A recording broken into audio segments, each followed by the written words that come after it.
आप सभी को जय मसीह की। और मुझे पूरा विश्वास है आप सभी परमेश्वर के नाम में आशीषित होंगे। तो दोस्तों, आप लोगों को पता ही है कि हमारे बीच में कई सारे ऐसे लोग हैं जो कि अंधकार में अपना जीवन व्यतीत कर रहे हैं और वो किस प्रकार से सच्चे परमेश्वर से दूर हैं। और दोस्तों, मैं आपको बता दूं कि कुछ ऐसे लोग भी हैं जो कि परमेश्वर को, गॉड को मानते ही नहीं हैं और उनका मानना है कि इस दुनिया को बनाने वाला कोई परमेश्वर है ही नहीं। तो दोस्तों, आज मैं आप लोग को एक वीडियो दिखाने वाला हूं जिसमें किस प्रकार से एक नास्तिक व्यक्ति के जीवन में परमेश्वर ने अद्भुत चमत्कार किया और किस प्रकार से उसे अपनी प्रेजेंस में दिखाया कि वो व्यक्ति किस प्रकार से प्रभु यीशु मसीह के बारे में लोगों को बता रहा है और किस प्रकार से अपनी गवाही को रख रहा है। तो दोस्तों, मेरी आपसे रिक्वेस्ट है कि आप इस वीडियो को ज़्यादा से ज़्यादा शेयर करना, लाइक करना और इस प्रकार की वीडियो देखने के लिए हमारे चैनल को सब्सक्राइब कर देना। तो दोस्तों, आप इस वीडियो को पूरा देखिए। एक अंडरग्राउंड दुनिया है जो कि कंक्रीट और स्टील से बनी हुई है, जिसमें सीढ़ियां हैं, सुरंगें हैं, रोशनी इतनी ही आती है कि आप निशान ही देख सकते हैं दीवारों के। कल्पना कीजिए कि वहाँ लोग रहते हैं नीचे और वहाँ उन्हें ऊपर जाने की इजाज़त नहीं है। और इन लोगों को बताया ये जाता है जब वो पैदा होते हैं कि सिर्फ यही दुनिया है जो कि है असलियत में, और वो उसे मान भी लेते हैं जो उन्हें बताया गया। वो ऐसे जीने लगते हैं जैसे यही सच है। और अचानक एक पागल आदमी लुढ़क आता है और वो उन लोगों से जो वहाँ रहते हैं कहता है, क्या तुम ये नहीं जानते कि तुम जमीन के नीचे हो? तुम्हें नहीं मालूम कि सीढ़ियों से ऊपर एक अद्भुत दुनिया है और ये गुफा है। फर्क नहीं पड़ता कितनी बड़ी है, लेकिन गुफा है। लेकिन लोग उस पर हंसने लगते हैं और कहते हैं, हम तो अपनी वाली को ही बढ़िया समझते हैं, तुम्हारी दूसरी वाली में घूमने से तो अपनी ईश्वर वाली दुनिया में वापस चला जा पागल, यहाँ के बुद्धिजीवी तो हम हैं। और ऐसे वो उस ऊपर वाली दुनिया का इनकार कर देते हैं। आइए नीचे वाली में चलते हैं, थोड़ा गहरे में।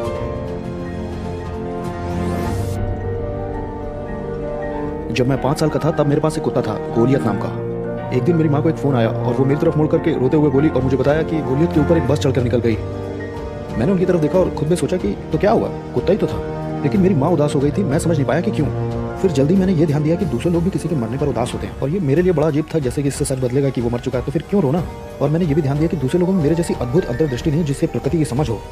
मुझे याद है जब मैं 8 साल का था तो मैं नदी के किनारे बैठा हुआ था और मैंने देखा चींटियों को जो बिल्कुल सीधी चल रही थी। और तुरंत ही मुझे ये साफ हो गया कि ये चींटियां ही हैं जो दुनिया पर हुकूमत करती हैं और किसी तरह से इन्होंने हमें बेवकूफ़ बनाया कि हम इंचार्ज हैं। क्या आपको इसका आइडिया है कि ये कितनी ताकतवर और कितनी बुद्धिमान हुई अगर ये हमको धोखा दे पा रही हैं, पूरी इंसानों की आबादी को। और कुछ सालों के बाद मुझे ये पता चला कि ये पालतू जानवर हैं जो दुनिया कंट्रोल करते हैं। जब कभी कोई कुत्ता या बिल्ली मेरी आंखों में दिखता तो मैं सोचता कि ये तो मुझसे बात कर रहे हैं, साइलेंटली बात करते हैं, जो कि हम इंसानों से कितना ज़्यादा इंटेलिजेंट है। तो अपनी जवानी में समय मैं बिताता था ये बोलते हुए उनको, मुझे मालूम है यहाँ क्या हो रहा है, मैं नज़र रखे हूँ। फिर मैं उस तरह की बेवकूफ़ी से भी बाहर आ गया। जब मैं 10वीं में आ गया तो मुझे ये यकीन हो गया कि मैं मौसम को कंट्रोल करता हूँ। मुझे ये नहीं पता था कि मैं कैसे कंट्रोल करता था, लेकिन मैं करता था। और जब बारिश होती मैं सोचता, ओके, लेकिन मैंने किया कैसे। वैसे काबिलियत तो मुझे समय को रोकने की भी थी, लेकिन बस उसका इस्तेमाल मुझे नहीं आता था। उसी समय की गर्मियों में मेरा एक दोस्त एलिमेंट्री स्कूल का मर गया। जिमी हमेशा बात करता था पैरासेलिंग करने के लिए। आखिर में जब उसे मौका मिला तो उसकी हार्ट टूट गई और वो मौत से मिल लिया। जब मैंने इसके बारे में सुना, उसके दरवाजे को खटखटाने के बाद मेरे रिएक्शन वैसे आए जैसे कुत्ता गोलियत मरा था तब आए थे, जैसे कि तो क्या हुआ। लेकिन इस बार थोड़ा अलग था। मुझे लगा कि जिमी के मरने से मुझे फर्क पड़ना चाहिए और मैं ये ढूंढने में लग गया कि क्या मेरे साथ कुछ गलत तो नहीं है। कई महीनों तक इसके बारे में सोचने के बाद मैंने महसूस किया कि क्यों मैं अलग हूँ। मैं इंसानियत की ऊंची श्रेणी को प्राप्त कर चुका हूँ। ये जो छोटी छोटी भावनाएं जो दुखी करती हैं, ये तो आप लोगों में रह गई हैं, वो अवशेष हैं जो कि आदि जीवन से छूट गए हैं। लेकिन अब इंसानों का 2.0 मॉडल आ गया है और आप लोग जो प्राचीन मॉडल हैं, ये प्रचलन में नहीं है। अगले साल मुझे एक लाइफ चेंजिंग एक्सपीरियंस हुआ। बीच रात में पुलिस से बच के भाग रहा था और उन्होंने मुझे 3 तरफ से घेर लिया था और चौथी तरफ मैहोनिंग रिवर था, उसमें मैं कूद गया और उसे पार कर लिया और दूसरी तरफ जंगल में जाने के लिए रास्ता ले रहा था।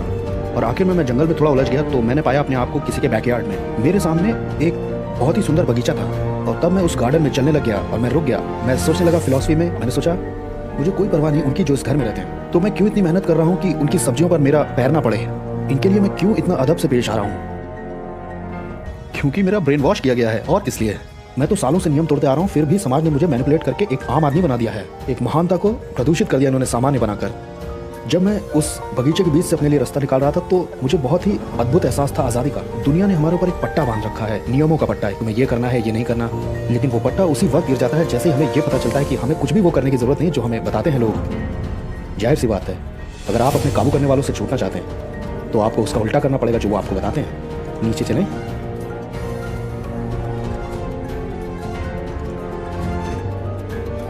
18 का होते हुए मैंने बम बनाना सीखना शुरू कर दिया था। ज़्यादा कुछ नहीं, बस एनार्किस्ट बुक की एक किताब थी मेरे पास। मैंने बस पाइप बम बनाना और होममेड ग्रेनेड लॉन्चर जोड़ना सीखा था।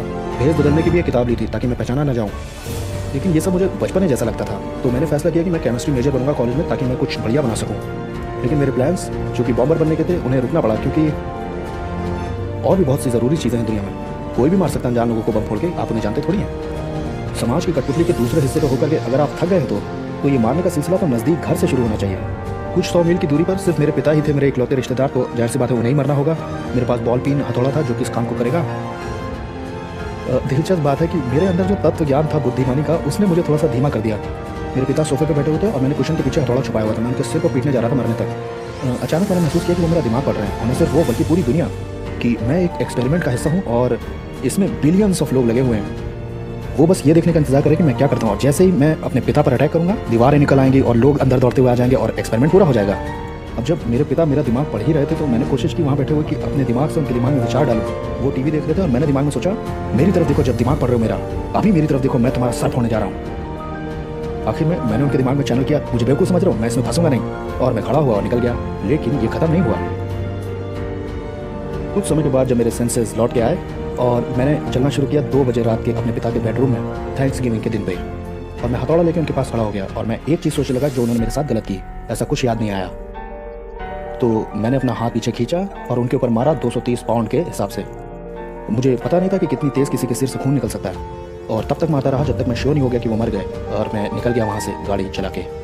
इस बार आज़ादी का वो एहसास नहीं था, अब मुझे वो उतना महसूस नहीं हो रहा था।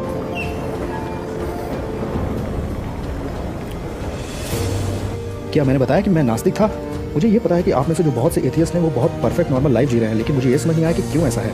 ये सोचिए जरा, हमारा ब्रह्मांड इतना बड़ा है और यहाँ एक छोटा सा तिनका है गैलेक्सी का, और इस घुमावदार गैलेक्सी के कई चक्रों में से एक में गर्म गैस का एक साधारण सा गोला भी है, और इस गर्म गैस के गोले के चारों ओर घूमती हुई एक वाहियात सी कॉस्मिक धूल है जिसे कि हम पृथ्वी कहते हैं। और इस पूरी पृथ्वी पर वो टहलते रहते हैं, वो जो कमजोर, खुदगर्ज और खुद को नुकसान पहुंचाने वाली कोशिकाएं हैं, जो कि लगातार यूं भ्रमित रहते हैं कि हम जो करते हैं कितना जरूरी है। लेकिन ब्रह्मांड को इसकी कोई चिंता नहीं कि आप अपने पड़ोसी से प्यार करते हो या उसको जान से मारने तक टॉर्चर करते हो मजे के लिए। तो जो थोड़ा बहुत समय तुम्हें मिला है उसमें जो चाहो तुम कर सकते हो। और क्या करेंगे मेरे ये नास्तिक दोस्त जो कि 80 साल या जो उन्हें मिले हैं उसमें, मैं गैस करता हूँ आप कुछ समय के लिए स्कूल जाएंगे और एक जॉब पाएंगे और फिर कुछ दशकों तक काम करेंगे उसमें। हो सकता है साथ साथ परिवार भी बना लें और फिर रिटायर होंगे और बूढ़े होकर के मरेंगे या किसी बीमारी से। कितना असली ना, फ्री थिंकर सुना। अब चाहे यकीन ना हो लेकिन कुछ लोग जानवर की तरह जीना नहीं चाहते। कुछ लोग ऐसे हैं जो कि इस पैटर्न को फॉलो नहीं करना चाहते जिस पर पूरी दुनिया बिना दिमाग के चली जा रही है। कुछ ऐसे भी हैं जो सर फोड़ना चाहते हैं दूसरों का, या किसी थिएटर में गोली चलाना चाहते हैं, या अपने स्कूल के हॉलवे में, या फिर छुरा चलाना। और वो ऐसा क्यों ना करें? क्योंकि ये गलत है। किसने बताया? आपकी दादी माँ ने। और या तुम्हें किसी को हर्ट करना नहीं चाहिए क्योंकि लोगों के अंदर भावनाएं होती हैं। यहाँ पे मैं ये सोचता था कि इंसान तो वो मशीनें हैं जिनका डीएनए बढ़ गया है। ज़्यादातर लोग किसी को मारना या हत्या करना नहीं चाहते, लेकिन जो चाहते हैं उनको ये जो सभ्यता हमारी है उनकी प्रबल इच्छा को नुकसान पहुंचा रही है, जो कि जान लेने की है। आज ऐसे जवान लोग खड़े हो रहे हैं जो सिर्फ अपने डीएनए के म्यूजिक पे डांस करना चाहते हैं। और आप लोग क्या कर सकते हैं? आप लोग बस सिर्फ आशा ही कर सकते हैं कि जब उनका ये म्यूजिक रिलोड हो रहा हो उससे पहले उनसे कोई बड़ी गलती हो जाए, ये खूनी होली से पहले। मैंने भी अपने खूनी नहाने में एक बड़ी भूल कर दी थी। मैंने कम अंदाजा लगाया था कि एक इंसान की खोपड़ी कितना नुकसान झेल सकती है। फूटी हुई खोपड़ी के टुकड़ों को जोड़ा जा सकता है डॉक्टरों के द्वारा। मेरे पिता के दिमाग को क्षति तो पहुंची थी लेकिन वो उस हमले से बच गए। मैं पहले मेंटल हॉस्पिटल ले जाया गया और फिर बाद में जेल। जेल ऐसी जगह होती है जहां आप पीछे मुड़ के देखते हैं उन चीज़ों को जो कि आपने की थी। बहुत सारा समय होता है वहाँ ये सोचने के लिए कि क्यों मैं पकड़ा गया, ऐसे कौन से कदम अगली बार मैं उठाऊं कि पकड़ा ना जाऊं। अब जब उन कामों के ना होने पर वो जो आप बार बार दोहरा कर करते हैं, जो आपको मानसिक रूप से मदद करते हैं स्थिर रहने में, तो आपको बहुत सारा समय मिलता है कि आप ये ढूंढ सकें कि आपके लिए सबसे ज़रूरी क्या है। और मेरे लिए सबसे ज़रूरी ये था कि मैं उन लोगों का गुलाम न बनूं जो कि जिनके लिए मेरे पास कुछ नहीं है, बस नफरत है। लेकिन लोगों ने मुझ पर अलग अलग तरीके से काबू किया हुआ था मेरी पूरी ज़िंदगी में, जिसका कि ये मतलब निकलता है कि उन्हें एक सबक सिखाने की ज़रूरत। मेरे पास एक पूरी लिस्ट थी जो कि किंडरगार्टन स्कूल तक जाती थी, जिनका कि बेरहमी से कत्ल होना चाहिए था। लेकिन संदेह ये अंदर आ जाता है। मैं अपने आप से पूछता कि इन सब का कोई मतलब बनेगा? जब किसी चीज़ का कोई अर्थ ही नहीं बनता तो क्या फ़र्क पड़ता है कि मैं जो योजनाएं बना रहा हूँ उससे पूरा करूँ या मैं कुछ भी ना करूँ। यहाँ सही फैसलों पर कोई जीत का तमगा तो मिलने वाला नहीं है क्योंकि सही जैसा कुछ होता ही नहीं है। लेकिन जब मैंने ये सोचना शुरू किया कि पट्टा पहन के भी ज़िंदगी का कोई मतलब वैसे ही नहीं था जैसे कि पट्टा पहन के है, तो मेरा दिमाग खराब होना शुरू हो गया। मैं दोनों ही पहलुओं को एक साथ रख के समझ पा रहा था कुछ हद तक मानसिक रूप से, क्योंकि मुझे कुछ तो करना ही था। लेकिन तब क्या होगा जब उस किए हुए का कोई मतलब ही नहीं बनता, तो दोनों पहलुओं को जांचने का भी कोई मतलब नहीं बनता। तो मैं एक ऐसे कोने पर आ गया जहां से कहीं जाया नहीं जा सकता था, बस कूदा जा सकता था।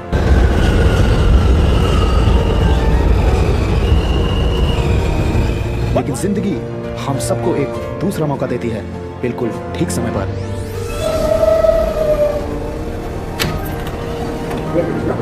When a man's an empty kettle, he should be on his mettle. Yet I'm torn apart. Clear of the closing doors, please. Just because I'm presuming that I could be kinda human if I only had a heart. जब मैं jail के E block में था, एक Christian से मिला Randy, जो कि 21 का होने के फेलनीज केस में आ गया था। रैंडी ऐसा लगता था कि किसी दूसरी ही दुनिया का है। वहाँ डॉम में लड़ाई होती और वो उस तरफ देखता भी नहीं, बल्कि वो दूसरी तरफ मुँह करके प्रार्थना करने लग जाता उसके रुकने के लिए, हमारे मेन एंटरटेनमेंट सोर्स के खिलाफ। क्रिश्चियंस मुझे हंसी दिला देते थे। एक दिन रैंडी अपने बिस्तर पर लेट करके बाइबल पढ़ रहा था और मैं अंदर गया और बोला, जानते हो तुम बाइबल क्यों पढ़ रहे हो? तुम बाइबल इसलिए पढ़ रहे हो क्योंकि तुम यूनाइटेड स्टेट्स में पैदा हुए। अगर तुम कहीं और पैदा हुए होते तो कुछ और पढ़ रहे होते। अगर तुम चाइना में होते तो तुम बुद्धिस्ट होते। अगर तुम इंडिया में होते तो हिंदू होते। अगर तुम सऊदी अरेबिया में होते तो मुस्लिम होते। क्योंकि तुम्हारे जैसे लोग वही विश्वास करते हैं जो उन्हें विश्वास दिलाया जाता है। तब तक मैंने दूसरे नास्तिकों को भी यही कहते हुए सुना था, लगभग इन्हीं शब्दों को। तो इसको मैंने ऐसे लिया हुआ था कि यही है कॉमन एथियस्ट बिलीफ क्रिश्चियंस के लिए। और यह है वैसे ये बहुत हंसी दिलाने वाली बात अपने आप में, क्योंकि मैंने ये माना हुआ था कि ब्रह्मांड कहीं शून्य में से फूट के अपने आप निकल आया बिना किसी कारण के, और जीवन अपने आप पनप गया। और ये कि ये सोचना समझना नेचुरल रिएक्शन है दिमाग में होने वाले पार्टिकल्स के टकराव से। और ये जो मॉरल वैल्यूज हैं ये समाज के सिखाए हुए सिद्धांत हैं। और ये कि यीशु के चेलों ने एक कहानी बनाई है उसके जी उठने के बारे में, क्योंकि वो चाहते थे कि उसका पैगाम फैले। मैंने ये सब कुछ यकीन किया हुआ था बिना किसी जरूरी छानबीन के, बिना किसी सबूतों की जांच पड़ताल किए, जिसका ये मतलब है कि मैंने भी वही माना हुआ था जो कि मुझे बताया गया था। लेकिन मैं उंगली क्रिश्चियंस पर उठा रहा था। क्यों? क्योंकि ये आसान पड़ता है कि दूसरे का मजाक उड़ा दिया जाए, बजाय इसके कि खुद मेहनत करके सारे विश्वासों को मिला के उसके उसूलों को देखा जाए। एक बड़ी ही रोचक बात हुई जब मैं रैंडी का मजाक उड़ा रहा था। उसने पलट कर झगड़ा किया। बहुत सारे मसीही साइलेंट मोड पर चले जाते हैं जब आप उनसे बहस करेंगे, क्योंकि वो सीन क्रिएट करना नहीं चाहते। रैंडी अपने बिस्तर पर उठकर बैठ गया और वो मुझे एम्बैरेस करने लग गया जो बातें मैं उससे कह रहा था उस पर। मुझे बड़ा झटका लगा। मैं नहीं जानता क्या चल रहा है। मैं यहाँ सबसे स्मार्ट, सबसे एडवांस ह्यूमन बीइंग जो दुनिया ने कभी देखा था, और हर रात जब हम बहस कर रहे थे रैंडी मुझे बस स्कूल की याद दिला दे रहा था। वो ना तो कोई मुझसे स्मार्ट था, ना ही उसके पास कोई खास नॉलेज थी या कोई डिग्री थी, ना ही वो कोई साइंटिस्ट था, ना फिलोसफर था। लेकिन उसकी एक बड़ी तंग करने वाली आदत थी कि वो हर चीज़ पर सवाल पूछ रहा था जो मैं उसे बता रहा था। और जब मैं कोशिश करता जवाब देने की, उसके सवाल उस पर थे जो मैं कह रहा था, और इससे उसे साफ होता जा रहा था और मुझे भी कि मेरे बहुत सारे यकीन जब वो शब्दों में सामने रखे गए तो वो बहुत बेवकूफ़ी भरे सुनाई दे रहे थे। वो चीज़ें जिन पर सवाल नहीं उठाया जाता बिल्कुल परफेक्ट लगती हैं, लेकिन जब सवाल उन पर उठाया जाता है तो बिल्कुल ही नॉनसेंस लगती हैं। मैं बहुत ज़्यादा फ्रस्ट्रेटेड हो गया था उन आर्ग्यूमेंट से जो हमारी हो रही थी, तो मैंने दूसरे तरीके निकाले रैंडी को हराने के लिए। मैंने उन बातों से उसका मजाक उड़ाया जब वो छोटा था तो उसका मोलेस्टेशन हुआ था। मैंने 12 साल की उसकी बहन के लिए भी बहुत कुछ बोल दिया जो कि विजिटिंग रूम में आई थी, जो कि मैं यहाँ नहीं दोहराऊंगा। मैं उससे तब तक भिड़ता रहता जब तक वो अपसेट नहीं हो जाता, और जब वो अपसेट हो जाता तो मैं कहता, देखो जरा अपने आप को, गुस्सा आ रहा है मुझ पर, अपने आप को क्रिश्चियंस कहते हो तुम। काफ़ी अजीब लगेगा, लेकिन रैंडी और मैं दोस्त बन गए और हम सारी रात बैठ करके पत्ते खेलने लगे और टॉयलेट पेपर के रोल को ऐसे फुटबॉल की तरह खेलते और बाइबल पर भी बहुत सारी बहस करते थे। लेकिन अभी भी मैं उसको किसी चीज़ में हराना चाहता था, तो हमने दुनिया की सबसे पहली फास्टिंग की लड़ाई शुरू करी। अब ये उसके लिए तो जंग नहीं थी क्योंकि वो मुझे दिखाने के लिए नहीं कर रहा था, लेकिन मैं पक्की तौर से उसे ही दिखाने के लिए कर रहा था। रैंडी लंबे समय के लिए उपवास कर लेता था सिर्फ पानी पर। कुछ समय के बाद मैं भी कूद पड़ा। जब उसका उपवास पूरा होगा तब मेरा शुरू होगा, ताकि मैं उससे ज़्यादा लंबे समय तक कर सकूँ। हमारे पहले एक्सचेंज में रैंडी ने फास्ट किया 1 हफ्ते का। मुझे ये मालूम था कि वो खा नहीं रहा है क्योंकि वो अपनी ट्रे मुझे दे देता था। जब उसका खत्म हो गया तब मैंने कहा ऑलराइट, अब मैं जा रहा हूँ 10 दिन के लिए। मैं अपनी ज़िंदगी में एक दिन भी नहीं रहा था बिना खाने के, लेकिन मैंने किया सीधा 10 दिन, सिर्फ इसलिए कि मैं जानूं कि मैंने क्रिश्चियन को हराया है। हमारा आगे पीछे ही चलता था जिसमें कि मैं हमेशा उससे ज़्यादा ही करके दिखाता था। आखिर में उसने मुझसे पूछा, हे तुम कैसे मुझसे ज़्यादा समय के लिए फास्ट कर रहे हो? क्या हम कोई कॉम्पिटिशन कर रहे हैं? मैंने कहा नहीं, मैंने तो ध्यान भी नहीं दिया, ये कोइंसिडेंस है। रैंडी ने फास्ट किया 40 दिन। 32 दिन तक तो उसने कुछ भी नहीं खाया था, लेकिन आगे के दिनों के लिए उसने लिक्विड कूलेट जैसी चीज़ें ली। उसने मुझसे कहा क्योंकि यीशु ने 40 दिन किया था इसलिए मैंने 40 नंबर चुना। मैंने कहा ठीक है, मैं 42 दिन करूँगा, मतलब कि 6 हफ्ते सिर्फ पानी और गुस्से पे, ताकि मैं रैंडी और जीसस दोनों को हरा दूँ। मेरी फास्टिंग के 11वें दिन एक गार्ड आता है और मुझसे कहता है कि अपना सामान पैक करो। उससे पहले मैं बेहोश हो चुका था और मेरा सिर टकरा चुका था। मेडिकल स्टाफ को मेरी मेंटल हेल्थ हिस्ट्री के बारे में मालूम था। उन्हें लगा कि मैं अपने आप को भूख से मार रहा हूँ। मैं तो क्रिश्चियन बनने की कोशिश कर रहा था। उन्हें लगा कि मैं सुसाइड कमिट करना चाह रहा हूँ बहुत धीरे धीरे करके, लेकिन उन्होंने देखा कि मेरा वेट बहुत गिर गया है, इसलिए उन्हें लगा कि कोई सीरियस प्रॉब्लम है। ब्लड प्रेशर मॉनिटर जो कि नर्स ने मेरी उंगली में लगाया था वो बता रहा था कि मैं मर चुका हूँ। इसलिए मैंने फिलॉसफी साइंस की किताबें और एपोलोजेटिक्स की किताबें जो कि रैंडी ने दी थी वो पैक की और मैं अपने नए घर में आ गया, एक कैमरे वाले कमरे में जहाँ पर मुझ पर नजर रखी जाए रात और दिन। सपने में जीते जीते मैंने 80 पाउंड कम कर दिए थे फास्टिंग से। मेरे सारे शरीर पर भयानक रैशेज हो गए थे, जैसे कि पॉइजन आइवी से, बिच्छू पौधों से होते हैं। इन्हें शिंगल्स कहते हैं। ये विटामिन की कमी से होते हैं। मेरी आंखों के आगे अंधेरा छा रहा था और मुझे सुरंग के विजन्स आ रहे थे। जेल के डॉक्टर्स ने कहा कि वो मुझे ट्यूब से खाना खिलाने वाले हैं, और जो वहाँ सोशल वर्कर्स थे वो बात कर रहे थे कि मुझे वहाँ मेरे 3rd मेंटल हॉस्पिटल में भेजा जाए। अब जब मैं कुछ पढ़ नहीं रहा था तो मैं पढ़े ये सोच रहा था कि इन लोगों को जंगल में ले जाकर इनकी खाल उतार लूँ वहाँ पर। लेकिन मुझे एक नया उद्देश्य मिल गया था अपनी उस बैरक में, वो लाइब्रेरी के साथ जो मेरी थी, क्योंकि करने को तो कुछ था नहीं। अब मेरे पास एक सही मौका था कि मैं तैयारी कर सकूं रैंडी के साथ अपने उस महान वाद विवाद की, जिसमें कि मैं बाइबल की पढ़ाई करूंगा और नई बहस को तैयार करूंगा और फिर ई ब्लॉक में वापस जाकर अपने दोस्त रैंडी के विश्वास को तोड़ूंगा।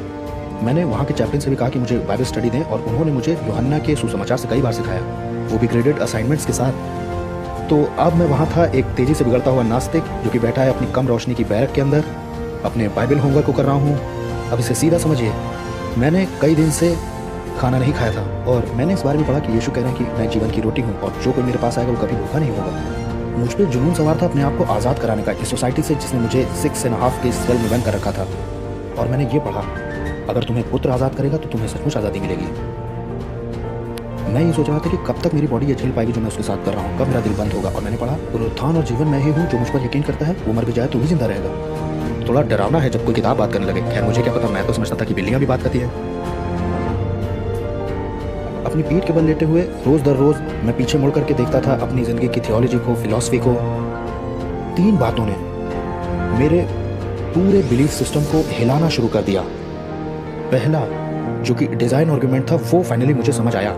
मैं एक दीवार को देख रहा था कि कैसे ईंटों को लगाया गया है और मैंने अपने आप में सोचा, तुम्हें मालूम है अगर मुझसे किसी ने यह कहा होता कि ये ईंटें किसी प्रक्रिया से गुजर के ऐसे ही अपने आप लग गए और इसमें इंटेलिजेंस शामिल नहीं है, तो मैंने उसके मुंह पे मारा होता और फिर भी लाइफ अपने आप पनप गई। मैंने ये यकीन किया बिना किसी इंटेलिजेंस के, जबकि किसी बेसिक लिविंग सेल का डिजाइन किसी दीवार में लगाई गई ईंटों से ज़्यादा कॉम्प्लिकेटेड होता है, जितना कि आप कल्पना भी नहीं कर सकते। क्यों मैंने ब्लाइंडली एक्सेप्ट किया हुआ है इस हैरत अंगेज करने वाले दावे को कि लाइफ खुद ब खुद पनप गई नॉन लाइफ से, वो भी बिना किसी अच्छे ठोस प्रमाण को मांगे बिना। दूसरी बात, जब मैंने ये पाया कि कैसे यीशु के प्रेरित मरे थे, जिसमें से ज़्यादातर बड़ी खूनी मौत मरे थे, ये दावा करते हुए कि हमने उसे मुर्दों में से जिंदा देखा है।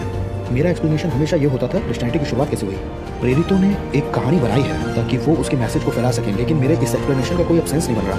अगर आप किसी चीज़ के लिए जान दे रहे हो तो आप यकीन करते हो उस पर। अगर एक उग्रवादी अपने आप को फोड़ लेता है तो वो उस पर जाहिर सी बात है सिंसियर है। तो चेलों को, प्रेरितों को उस बात पर विश्वास करना ही होगा जिसके लिए वो जान दे रहे हैं। मतलब ये हुआ कि उन्हें सचमुच पक्का यकीन था कि उन्होंने यीशु को मुर्दों में से जिंदा देखा है।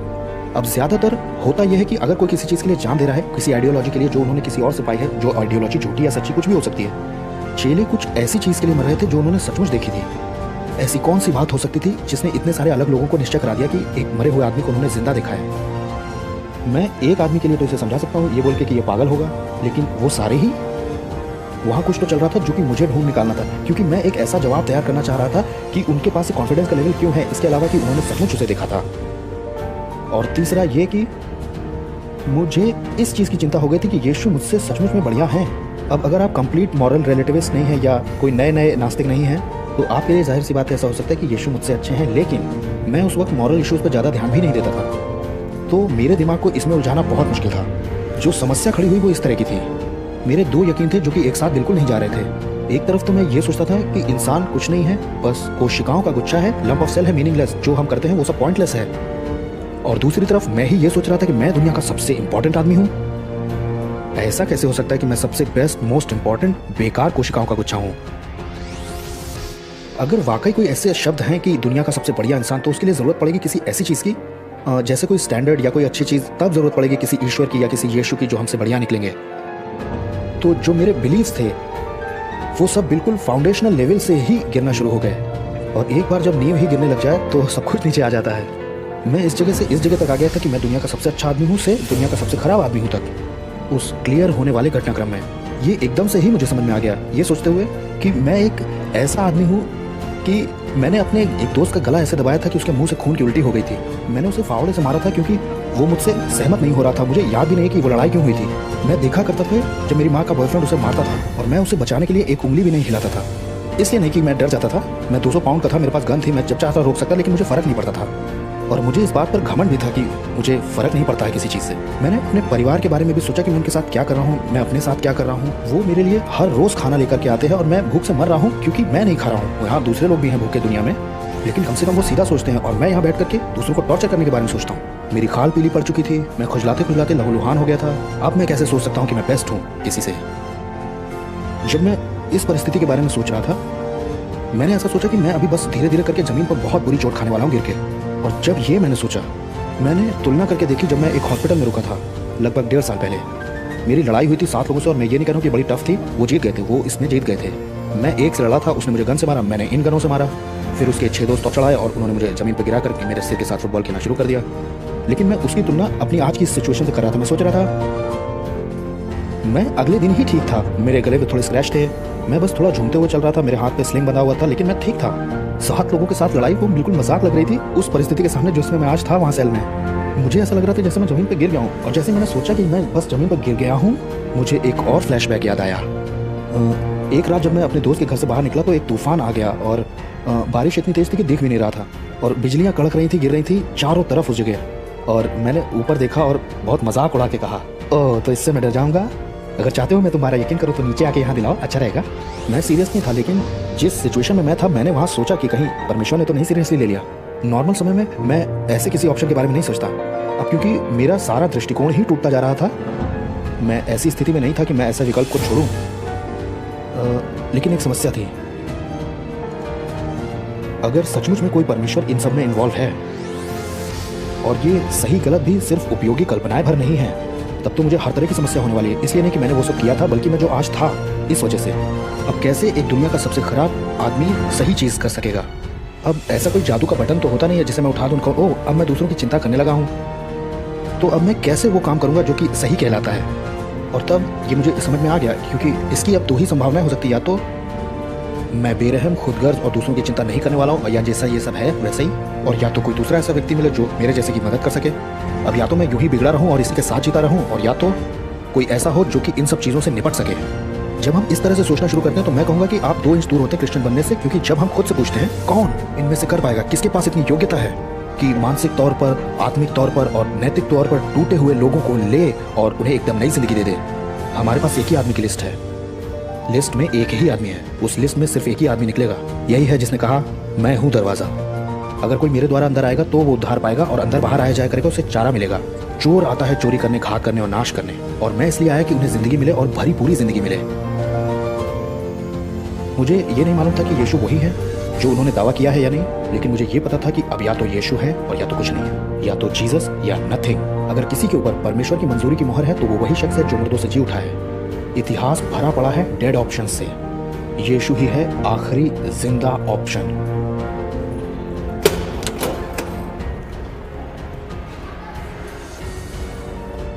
तो मैं घुटनों पे आया अपनी बैरक के अंदर। श्योर मैं किसी चीज के बारे में नहीं था, और मैंने प्रार्थना की। पता नहीं था कैसे की जाती, लेकिन मैंने की प्रार्थना, और मैंने कहा परमेश्वर, मुझे नहीं पता कि मैं कल आप पर विश्वास करूंगा कि नहीं, लेकिन अभी मैं आप पर विश्वास कर रहा हूं। अगर आप मुझसे कुछ भी चाहते हैं तो आपका स्वागत है। और फिर मैंने एक तरह से वो पापियों वाली प्रार्थना भी की जो मैंने उन बाइबल स्टडीज में पढ़ी थी। और जब मैं उठ के बैठा उस प्रार्थना से, पूरी दुनिया अलग दिखाई देने लगी थी। ऐसा समझिए कि जैसे किसी अलग प्रकार के रंग हो। और कई सालों में पहली बार ऐसा हुआ कि मैं किसी को नुकसान पहुंचाना ही नहीं चाहता था, और मुझ में एक अजीब सा एहसास था कि किसी तरह से मुझे सच पता चल गया है इन सब के बीच में। परमेश्वर ने ब्रह्मांड बनाया है और हम कुछ खास हैं। हम परमेश्वर की इमेज में बनाए गए हैं, लेकिन हम परमेश्वर का इनकार करते हैं, और परमेश्वर के इनकार करने में हम परमेश्वर की इमेज को तोड़ते हैं, मरोड़ते हैं, उसकी उस समानता को जो हम में है। सालों तक मैं कोशिश करता रहा कि मुझे वो आज़ादी मिल जाए, एक तरह की एक आज़ादी उस बाहर की पकड़ से। वैसे वो आज़ादी झूठी है, क्योंकि हम बस उसका इस्तेमाल अपने आप को बर्बाद करने और नीचा करने में ही करेंगे। कलंकित करेंगे परमेश्वर की उस समानता को, ताकि हमें ये याद आ रहे कि हम क्या हैं और हमारी जिम्मेदारियां क्या बनती हैं। असली आज़ादी इस चीज़ में मिलती है कि हमारे अंदर ऐसी इच्छा ही ना हो कि हम अपने क्रिएटर के विरोध में जाएं। ये होती है असली आज़ादी। मेरे प्रार्थना करने के बाद मुझे ऐसा लगा कि जैसे कि मैं लड़ रहा हूँ। नहीं, असलियत में नहीं, मेरा मतलब है कि मैं फिजिकली चिंता में लड़ रहा था अपनी पूरी ज़िंदगी से, और फिर आखिर में मुझे ये मौका मिला कि मैं बैठूं और रेस्ट करूं। वो रेस्ट कभी गया ही नहीं। जैसे C.S. लुइस ने कहा है, मैं क्रिश्चियनिटी पर यकीन करता हूँ क्योंकि मुझे विश्वास है कि मसीह जी उठा है, इसलिए नहीं कि इसे मैंने देखा, बल्कि इससे मुझे बाकी सब कुछ दिखाई देता है। बहुत से लोग अपनी गवाहियों में उन कहानियों को बताते हैं कि जब मसीह बनने के बाद उनके साथ क्या हो, वो हम कभी और बात करेंगे। इस वक्त मैं आपको ये बताने वाला हूँ कि मैं मसीही क्यों हूँ और मेरा मसीही बनने का कारण कभी भी बदला नहीं। मैं उसके शब्दों पर खड़ा हूँ जो कि मुर्दों में से जिंदा हुआ है, क्योंकि दूसरी कोई जगह नहीं जहाँ हम खड़े हो सकें। और मैं आपको ये दिखाता हूँ कि यीशु मसीह आज, कल और हमेशा एक जैसा है। मैं अपनी कहानी को ख़त्म करूँगा एक दूसरे मसीही के शब्दों से, जो कि 2000 साल पहले था।